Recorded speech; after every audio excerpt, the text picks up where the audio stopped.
Hello, नमस्ते, राधे राधे मैं रेखा। मैं फिर आ चुकी हूँ एक छोटी सी लघु कहानी लेकर।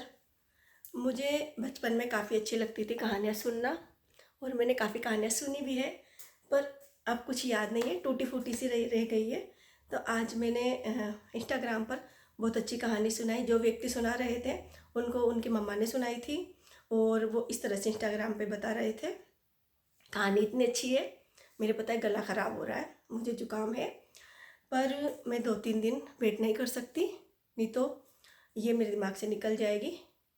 मुझे आज ही ये कहानी आप लोगों तक पहुंचानी है। तो कहानी इस तरह से है। एक गांव में एक गरीब मछुआरा रहता है। वो पास के तालाब से रोज़ मछलियाँ पकड़ता और उस मछलियों को बेचकर अपने घर का गुजारा उसका चल रहा था। वो डेली इस तरह से करता, जाल फेंकता, मछलियाँ आती, मछलियों को बेचता और उससे दोनों टाइम का खाना अच्छी मतलब ठीक ठाक उनकी व्यवस्था चल रही थी, उनकी लाइफ चल रही थी। धीरे धीरे धीरे एक दिन ऐसा हुआ कि तालाब से सारी मछलियाँ गायब हो गई, ख़त्म हो गई। अब मछुआरा काफ़ी चिंतित रहने लगा। उसको रातों में नींद नहीं आ उड़ गई, मतलब उसकी नींद। वो अपनी बीवी बच्चों की तरफ देखता, सोचता कल मैं क्या करूँगा, कहाँ से मछलियाँ लाऊंगा, क्या खिलाऊंगा अपने भी बच्चों को, कैसे लालन पालन, कैसे मतलब इनका पोषक करूँगा मैं, मतलब कैसे पालूंगा मैं इनको। काफ़ी चिंता में रहने लगा। तालाब का दूसरा किनारा था, वो राजा का एरिया था। वहाँ जाना हर किसी को अलाउ नहीं था। वहाँ सैनिकों का पहरा था और वहाँ हर कोई नहीं जा सकता था।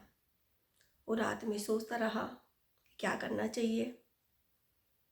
उसने सोचा वैसे भी भूख की वजह से हम वैसे ही मर जाएंगे, तो अगर मैं कोशिश करूं, अगर मैं ना पकड़ा गया तो हो सकता है 2-4-8 दिनों का तो मतलब जुगाड़ हो जाए।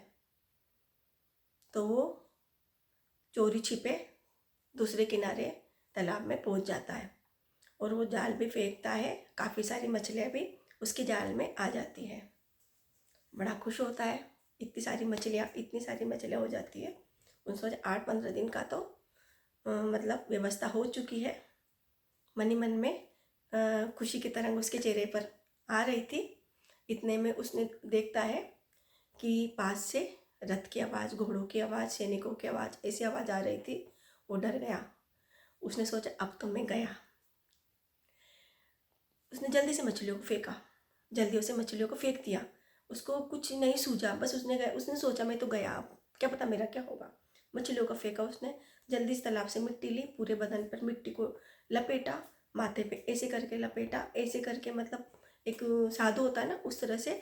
वो जो कपड़ा था उसका मछुआरे का, वो धोती की तरह पहन लेता है, किनारे पे आता है फटाफट फटाफट और मुनि की तरह तपस्वी की तरह वो ऐसे मुद्रा में बैठ जाता है, आंखें बंद करके बैठ जाता है। राजा की दृष्टि उस मछुआरे पर पड़ती है।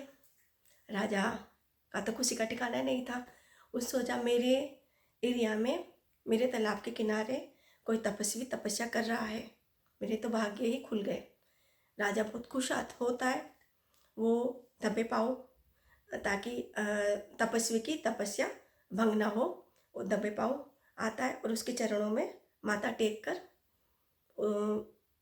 उठ जाता है और दबे पाँव वहाँ से निकलने से पहले एक पोटली में सोने की मुद्राएं होती है, उसके समीप रख जाता है।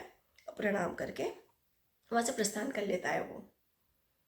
अब धीरे धीरे आवाज़, चारों तरफ से आवाज़ नहीं आ रही थी। अब वो मछुआरा डर के वजह से बैठा हुआ था। धीरे धीरे आंखें खोलता है वो। आंखें खोल के पहले सामने देखता है, ऐसे ऐसे देखता है, पीछे देखता है, धीरे धीरे इधर देखता है, गहरी सांस लेता है। फिर उसकी नज़र एकदम नीचे पड़ती है। नीचे क्या था? एक पोटली जिसमें सोने की मुद्राएं चमक रही थी। वो देखकर शौक हो जाता है। उसने कभी अपनी ज़िंदगी में इतना सारा सोना, इतने सारे पैसे नहीं देखे थे और वो रोने लगता है। उसकी आंखों से आंसू नहीं रुकते और वो भगवान को तहे दिल से, तहे दिल से शुक्रिया कहता है। ऊपर की तरफ देखता है, प्रभु, ईश्वर, मेरे मालिक, आप तो बड़े दयालु हो। मैंने तो झूठ मूठ ही अपनी जान बचाने के लिए आपको पुकारा था, आपका नाम लिया था, झूठ मूठ, और आपने तो मुझे माला माली कर दिया। और वो धन्य हो जाता है, खुद को धन्य, खुद को भी वो थैंक यू बोलता है कि मतलब मैं इस लायक था कि भगवान ने मतलब मेरी सुन ली। और वो मन ही मन में संकल्प ले लेता है कि मुझे अब मछलियाँ नहीं पकड़नी, मुझे कोई जीव को नहीं मारना और मुझे गलत काम नहीं करना। यह सोचते हुए वो घर की तरफ रवाना होता है और सोने के मुद्दे अपनी बीवी को देता है। और वो उसके बाद से तपस्वी, असली में तपस्वी बन जाता है, भगवान में लग जाता है वो। तो इस कहानी का ज़्यादा मोरल तो मुझे समझ नहीं आया, पर जितना समझ आया उतना यह आया कि हम कोई भी, हम आप कोई भी, अगर हम मुसीबत में हैं, सच में मुसीबत में हैं और उस टाइम हमने प्रभु को पुकारा, तो वो किसी न किसी रूप में हमारी सहायता के लिए आ ही जाते हैं। तो इस तरह से मछुआरा का जीवन तो एक बहुत अच्छा सा बीत, मतलब एक बहुत अच्छे रास्ता मिल चुका था मछुआरे को, तो एक रास्ता मिल चुका है, प्रभु मिल चुके थे। तो इस कहानी का यही मतलब है कि हम मुसीबत में कभी प्रभु को पुकारें तो प्रभु हमारी सहायता ज़रूर करेंगे। तो ये कहानी आप लोगों को कैसी लगी? मेरे हिसाब से अच्छी लगी होगी क्योंकि कहानी बहुत अच्छी है। तो मिलते हैं अगली वीडियो में, जब तक के लिए बाय बाय, राधे राधे।